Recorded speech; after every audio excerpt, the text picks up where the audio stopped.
a Hallmark card when you care enough to send the very best.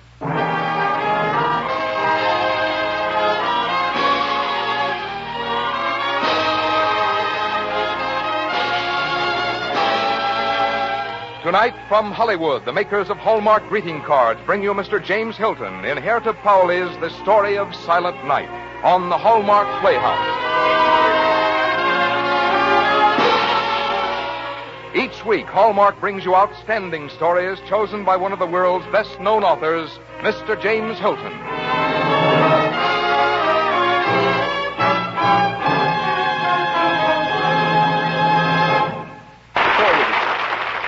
Good evening, ladies and gentlemen. This is James Hilton. Tonight on our Hallmark Playhouse, we tell you the story of how that wonderful Christmas song, Silent Night, came to be written 130 years ago. This story was told recently to a writer named Herta Pauli by the grandson of the man who wrote the music of Silent Night.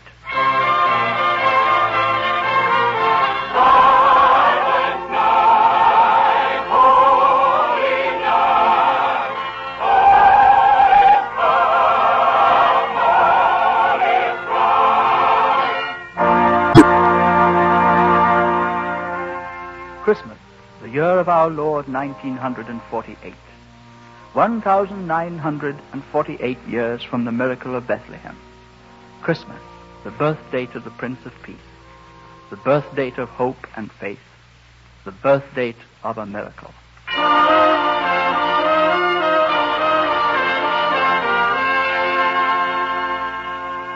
In Bethlehem, 3 kings knelt and proffered gifts from the east.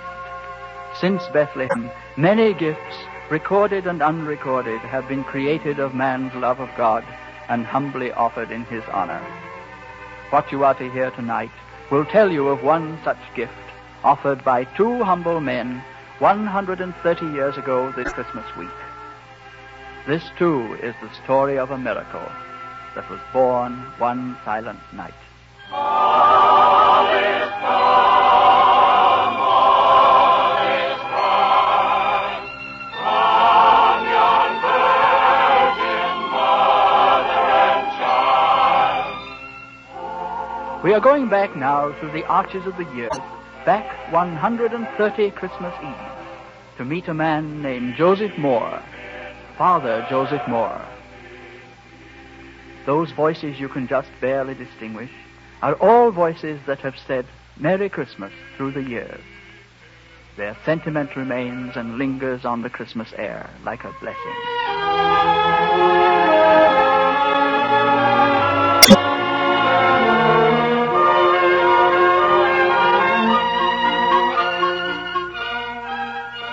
And now we are in the Austrian Alps, in a small village. The year is 1818. In the center of the town, near a swift-flowing stream, stands a whitewashed church with a tall, red-topped steeple. There are the church bells. They have a special joyousness tonight, as all church bells seem to have on Christmas Eve. And now, we'll meet Father Moore. He's in his study, and his heart's a little heavy, because the church organ has broken down, and there'll be no music for the Christmas service. Good evening, Father Moore. Oh, good evening. Come in. You don't know me, Father, but I'm in your parish. I've come from one of the charcoal makers' families. A child has been born to them tonight, and they beg that you come and bless the baby, that it may live and prosper. Have I time to go and return for my sermon? Yes, Father. Well, then I'll go at once.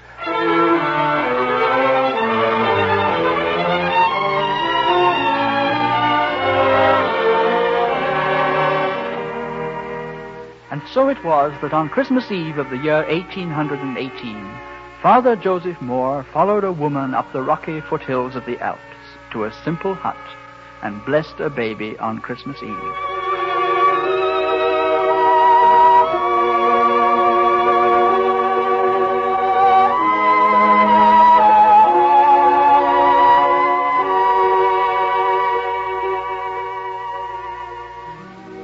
Seems like a miracle that her child should be born this night. Birth itself is a miracle. God has blessed her with a beautiful son on the most holy night of the year. And God has blessed me by guiding me here.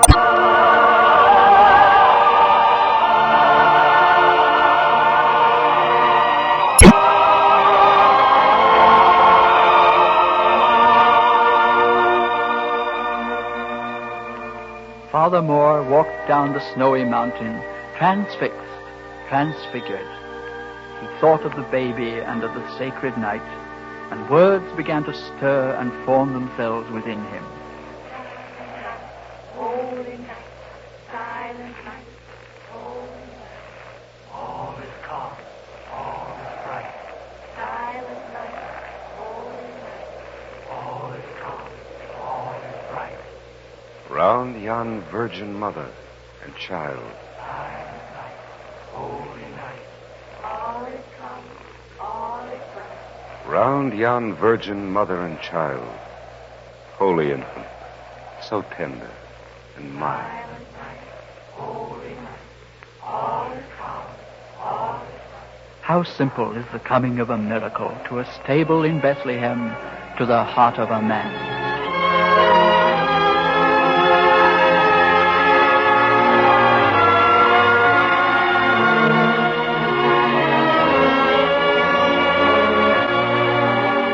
After Father Moore had solemnized the Mass, he sat all night in his study, writing down the words that filled his heart. And when dawn came, he took the poem he had written to Franz Gruber. Father, this is a fine poem. I rather heard it as a song, Franz. I thought you might set it to music. Thank you, Father. I should like to try. And so the words that Father Moore had heard on Christmas Eve became music to Franz Gruber on Christmas Day. And before nightfall, he came to Father Moore's house. I've written the music, Father. I wrote it for guitar and voice rather than the organ. After all, we have no way of knowing when the organ can be used. Please, sing it. Let me hear it. Silent night, holy night, all is calm, all is bright, round yon virgin mother and child, holy infant so tender and mild, sleep in heavenly peace, sleep in heavenly peace.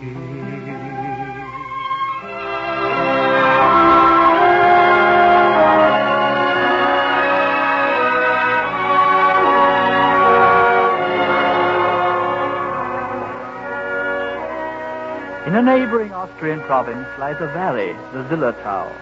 And from the Zillertal, a few days after Christmas, came the organ builder, Karl Mauracher. Well, now, Father Moore, Mr. Gruber, I think I have the organ in working order now. The mice had eaten holes in the bellows, but this leather patch should solve all your problems. May I try it? Well, go ahead.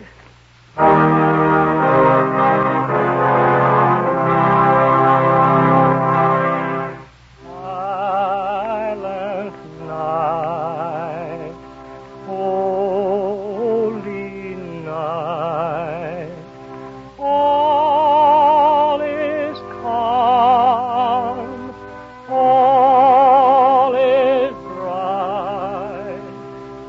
I've never heard that song before, Father. Franz and I wrote it at Christmas. I've never heard a song like it. Would you teach me?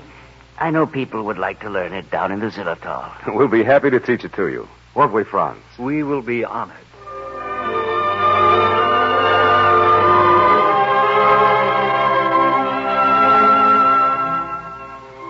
And so the hymn that was born on Christmas night started its journey out into the wide world. Karl Mauracher took the song down into the Zillertal.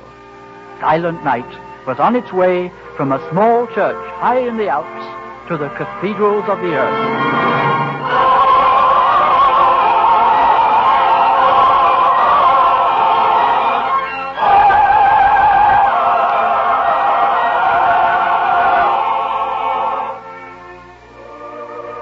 children in the Zillertal loved to sing, and they all sang well. But of them all, the ones with the most beautiful voices were the 4 Strasser children, Caroline, Joseph, Andreas, and Amalie. And the organ builder worked painstakingly to teach them the song. On Christmas Eve, they stood in the doorway and sang it as a Christmas gift for their parents.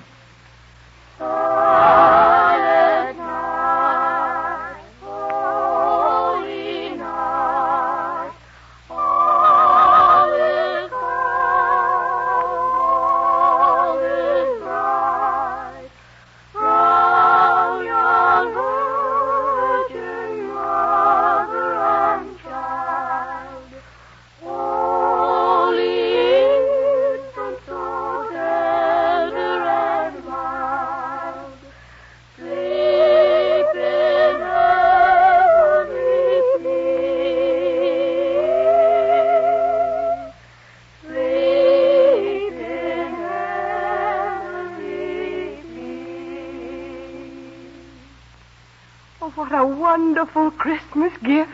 You sang that beautifully. I'm proud of you. The organ builder taught it to us.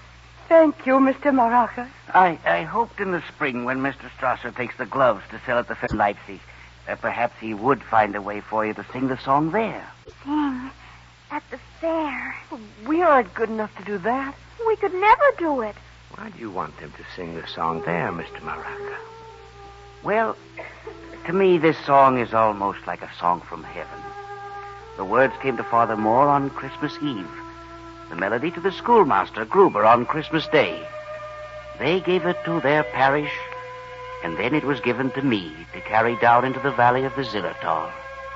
I, in turn, give it to you to take to Leipzig. Someone in Leipzig will take it on the next step of its journey. Where is it going?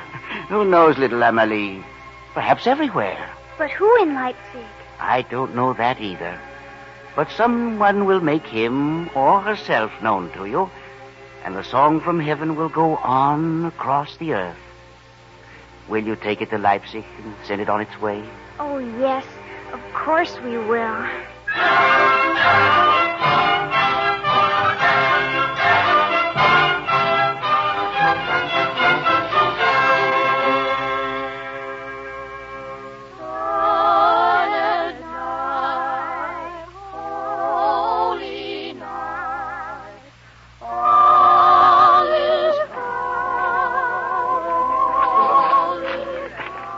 Who are you children? They are my children, sir.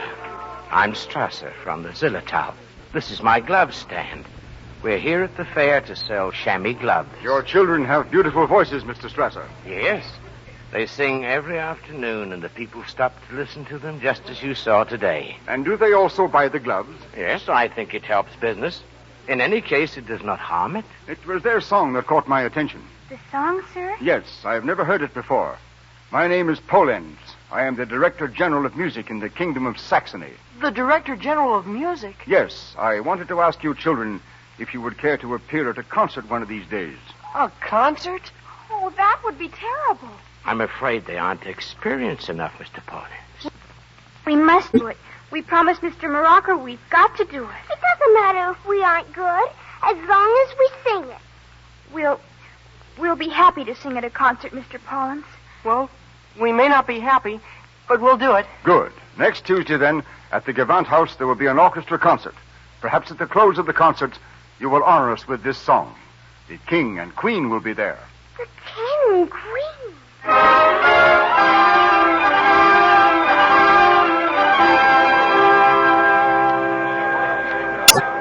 Your Majesty. Your Highness, we are honored. Honored. Well, children, don't look at the floor. Look at us. We want to see your faces. I think they have a slight case of fright, Your Majesty. We don't want you to be afraid of us. We have children just about your age. Mr. Pollens has told us you sing a wonderful song that you call a song from heaven. We're looking forward to hearing it. If we just didn't have to sing it before all those people. Now, some of them are the same people you sang it for at the fair. Your Majesty, it's almost time for the concert to start. With your permission. Just close your eyes, children, and pretend you're singing at home.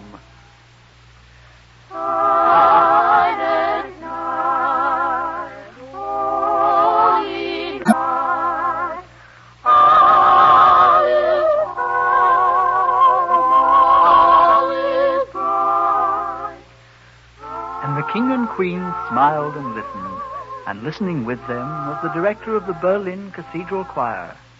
It was he who heard the song in Leipzig and took it on the next step of its journey to Berlin and the court of the emperor.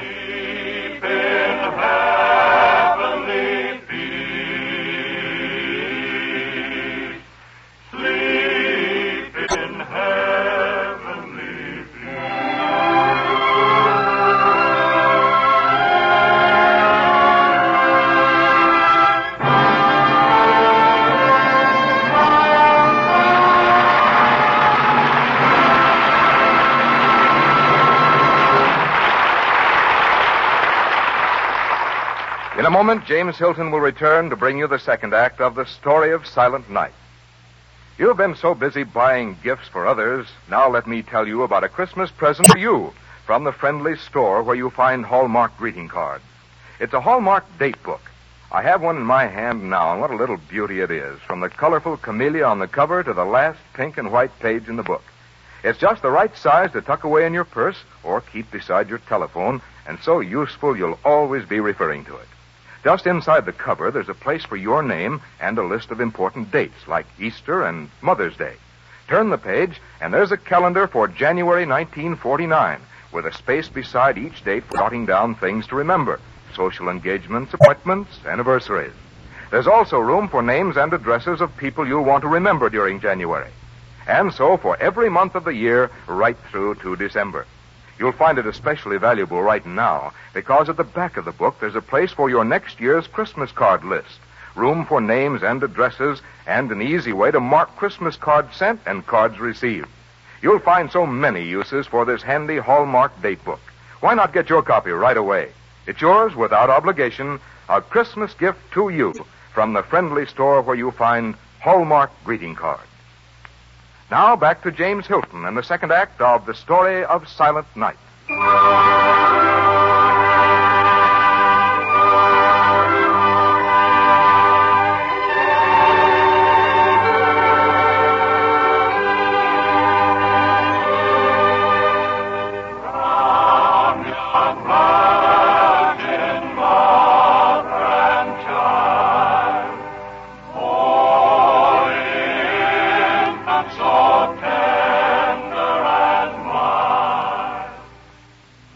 Those voices are the men of the Berlin Cathedral Choir singing for the Emperor on Christmas Day.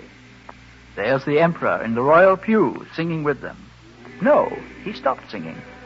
Look at his face. He's glaring at that hymn book. What do you mean you don't know who wrote that song? Are you my concertmaster or are you not my concertmaster? Well, I am your concertmaster at the moment, sire. Now, look at this hymn book. Just look at this page. What does it say? Silent Night. And what else does it say? Author and composer unknown. I want to know who wrote that hymn. Concertmaster, you've spoiled my whole Christmas, the trees, the gifts, even the dinner. If a thing is unknown, I wish it made known. I want order in my hymn book. I want it as soon as possible. You would start out today in search of the name of the composer of Silent Night. Yes, sire.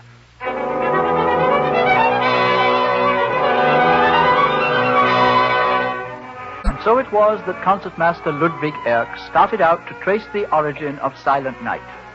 He went to big cities, he went to small villages. He talked to the young, to the old. Long, worrisome months kept pace beside him. And at last, even though he knew what he had to face in the anger of the king, he knew he had to give up. He sat, alone and disconsolate, in a small village inn near the Austrian border. Will there be anything else, sir? No, that'll be all. Oh, hush. You don't like the bird's song, sir? The bird? I thought it was my own mind. That's the song I've been hunting for. Who taught it to him? I don't know, sir. A traveler sold him to us. The man said he had bought the bird in Salzburg in St. Peter's Abbey. Salzburg? Well, then, I shall go to Salzburg.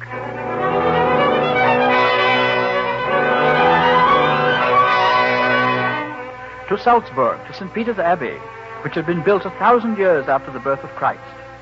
Concertmaster Erck walked through a dark pillared archway into a vaulted room and stood where Father Joseph Moore had stood so many times in the years gone by.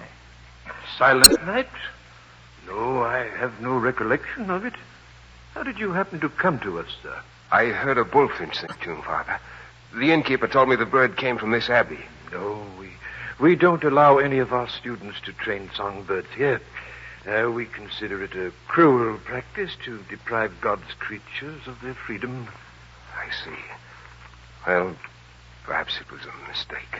Come, it's late. Have some dinner with us and then spend the night.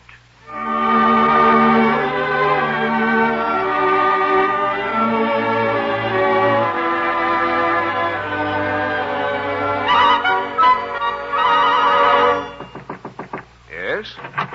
Oh, you're hurting my ear. Well, what is this? Here come Ambrosius Pensteiner, the choir inspector here at the Abbey. And this is young Felix Gruber. Oh, my ear. I'm going to tell my father on you. I was told about your inquiries concerning the bullfinch. This young rascal trained him. You trained him? It didn't hurt the bird. Where did you learn that song that you taught him? The song? You heard the gentleman, the song. My father wrote it. Your father? Yes, sir. Where is your father? In the village of Helene. Helene. Mr. Pensteiner, do you think you could arrange for this boy to have a day or two off so I could go with him to Helene? Well, you'll have to talk to the abbot, but I'm sure it can be arranged.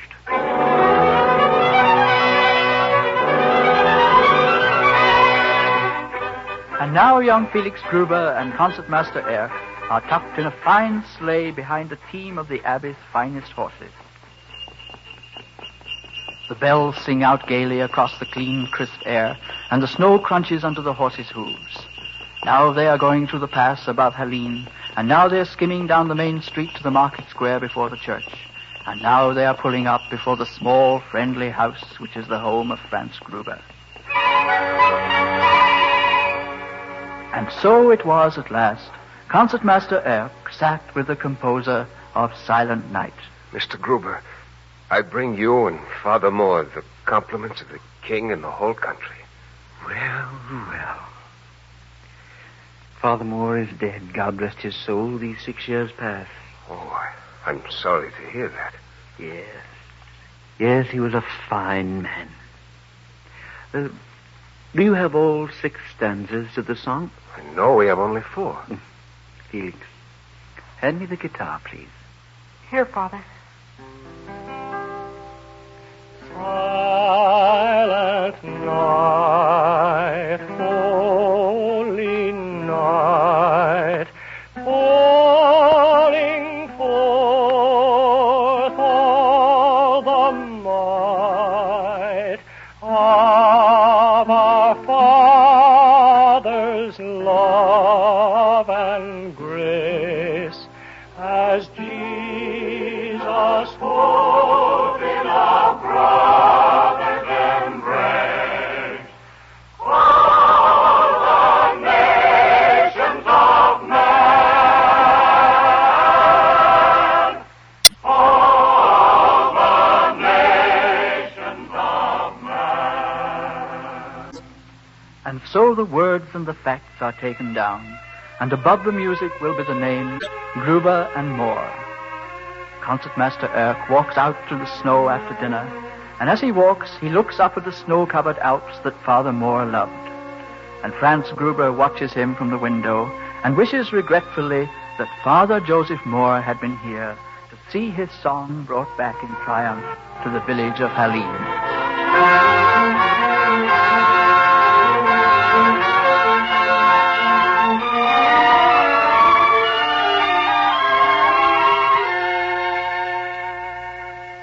So you have journeyed back 130 Christmas Eves to meet a man named Father Joseph Moore, and the schoolteacher, Franz Gruber, and Karl Mauracher, the organ builder, and the Strassers, and all the rest who had a part in carrying the song from a village high in the Alps down into the world.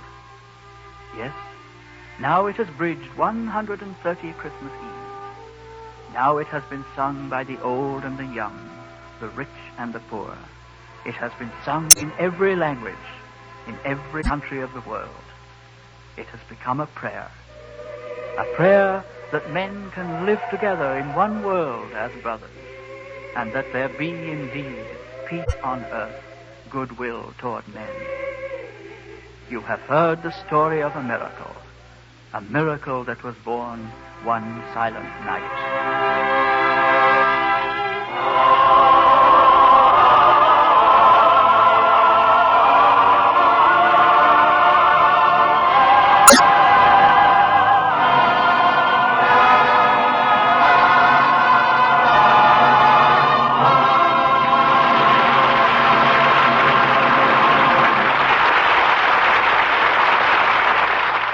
Before James Hilton returns to tell you about our story for next week, I'd like to tell you about Hallmark New Year's cards.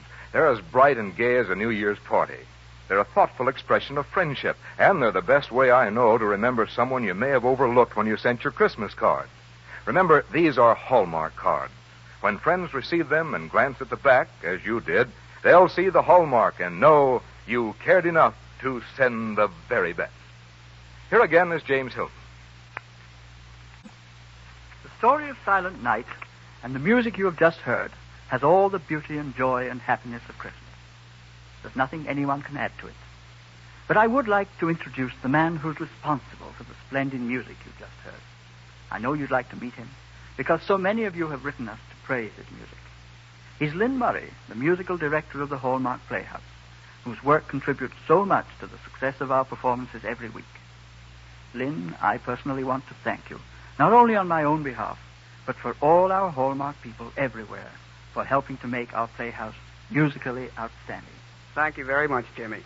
You know, I enjoy working with you and all the rest of the people here. It's very satisfying to be with people who are always working toward perfection. But I suppose that's quite natural when you realize that our sponsors are the people who make Hallmark cards. You know, Jimmy, writing music for a dramatic presentation has a parallel in the making of greeting cards. In our work, we try to compose the exact music to fit the story that is being told, to underline every mood, character, and change of scene. And Hallmark greeting cards always seem to express the fitting sentiment for every occasion.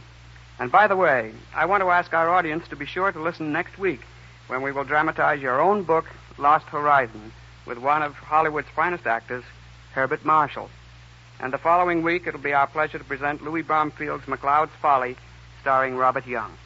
And now, for all of us here in the Playhouse, for our director-producer, Dee Engelbach, for Jean Holloway, who dramatized tonight's story, for the Hallmark dealers whom you see in your own cities, for everyone who is proudly a member of the Hallmark family, we wish you, our friends, a very, very Merry Christmas.